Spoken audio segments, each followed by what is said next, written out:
G'day, I'm Mark from Self-Sufficient Me, and yes, I'm back with another how to grow a ton of video. This time I want to give you guys my 5 top tips on how to grow a ton of limes.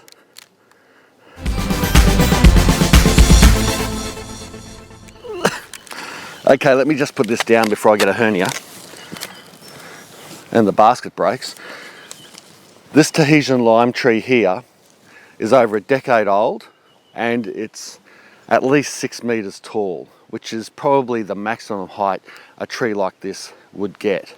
And apart from the first couple of years, it has produced literally thousands of fruit. And what's more, even though the main fruiting season is now in our subtropical winter, this tree produces fruit all year round. We never have a time when we don't have a lime. So how does this lime tree do it? Well, let's just get into it. Tip number 1, position. Where you position your lime tree is extremely important.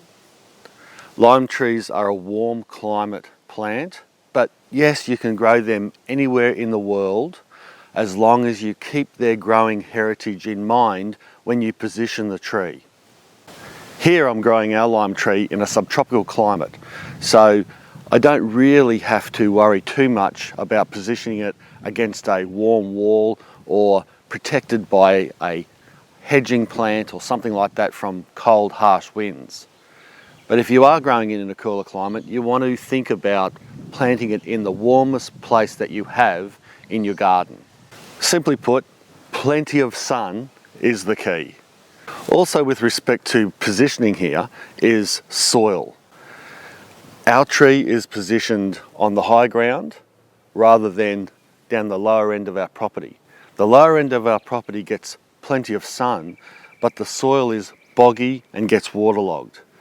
The last thing you want is for a beautiful tree like this to be positioned where it's going to get wet feet for prolonged periods of time. That will starve the tree of oxygen, it won't get the nutrients it needs, and you'll soon see the leaves falling off, the leaves going yellow, and that's a terrible sign if you want to grow a lot of limes. So let's give a couple of examples. Say if your soil is really heavy and you haven't got hardly any topsoil at all, what you could do is bring in some soil, bring in plenty of organic matter and compost, and make a little bit of a rise above the clay, above the heavy soil. You know, a foot or two. Make a mound. And then you can plant your tree into that, and then over time you can improve that soil even further as the tree gets bigger. The other extreme would be trying to plant a lime tree in really sandy soil, where the nutrients and the water just drain straight through. Well, in that case, you want to bring in some soil, compost, heaps of organic matter, and dig that in, probably at least a metre around and about a foot deep. You want to improve that hole and make sure that that sandy and light soil is more dense and able to hold water better and hold nutrients better. And then over time, again, you keep adding to that post-planting. Yeah, but that's all well and good, Mark, but I don't have the space for a big tree like this. How about pots?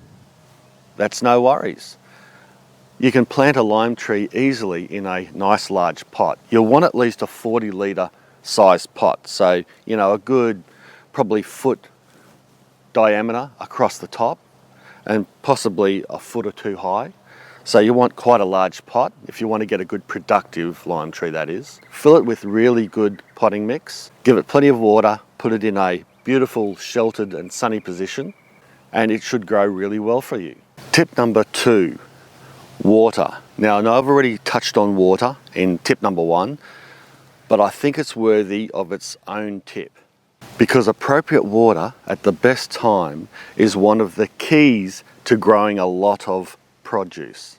Nature has inbuilt clever ways to ensure the best chance of survival, and lime trees are no exception to anything else.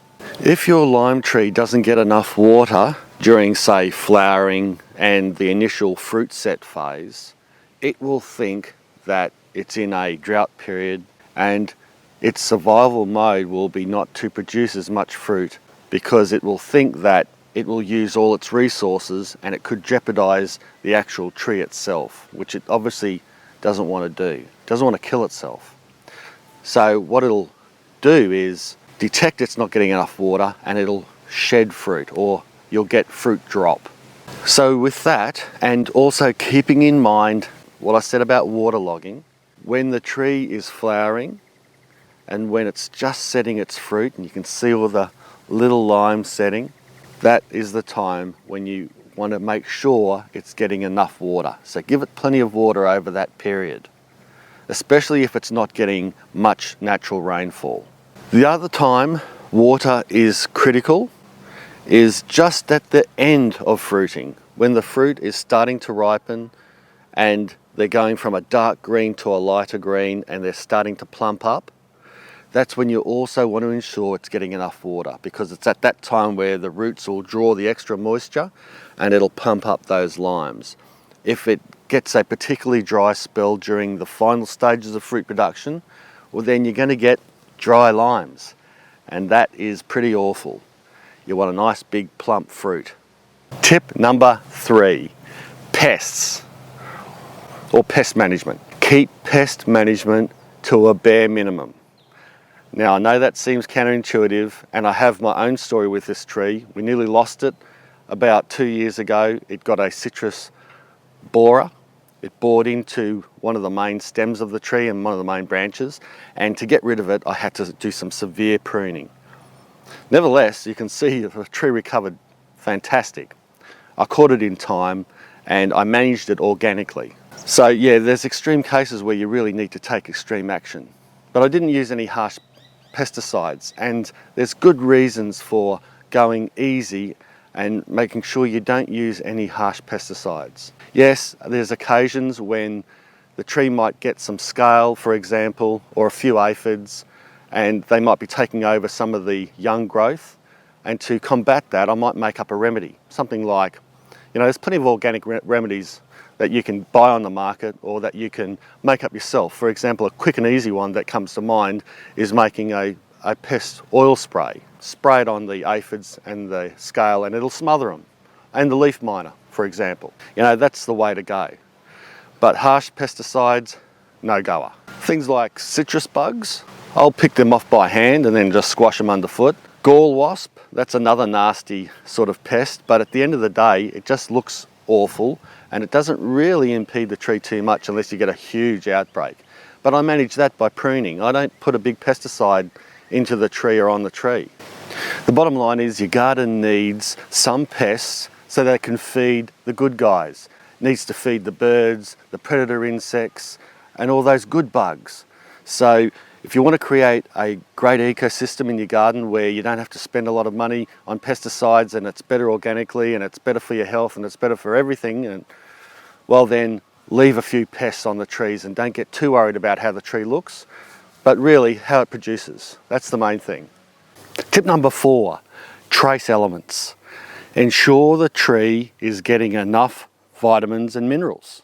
I decided to make trace elements one of the top tips because it's often overlooked by backyard gardeners, and it's almost always one of the reasons why their tree isn't growing as well as it should and not producing a lot of fruit. When people add fertilizer to their tree, they often forget that the tree also needs other things that that fertilizer often doesn't contain, trace elements.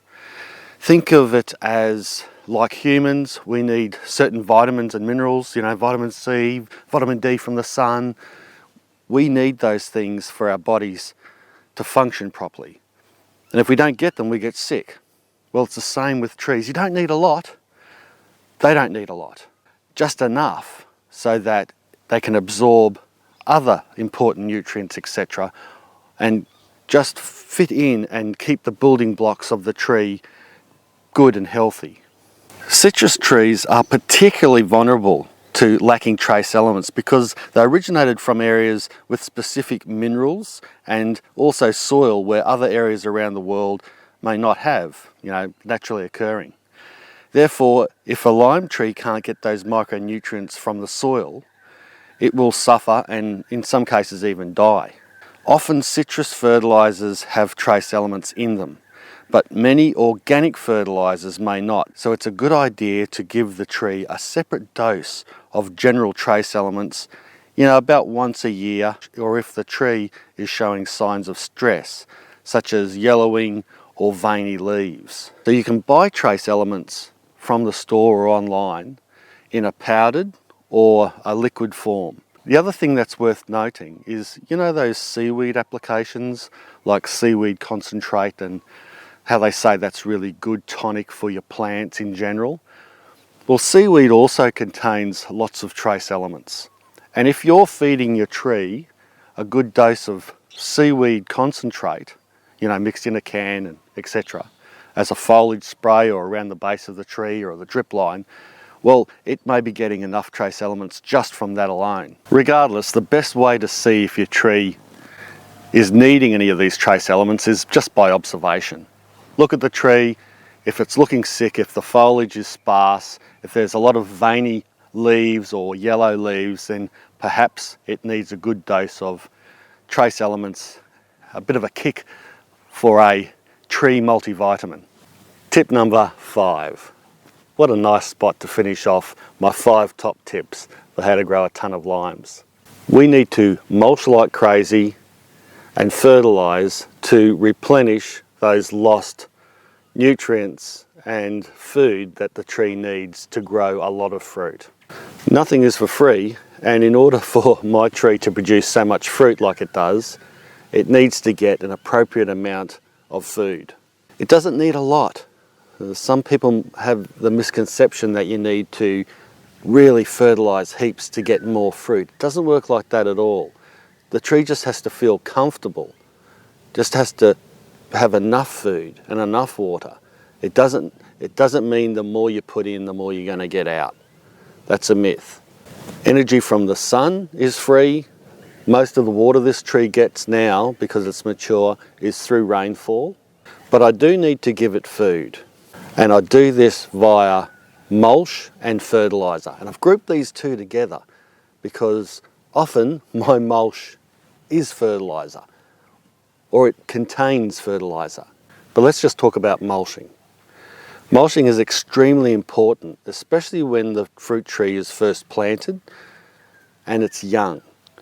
Because if you get the tree off to a good start, it will often grow into a strong tree, requiring then less attention and less nurturing later.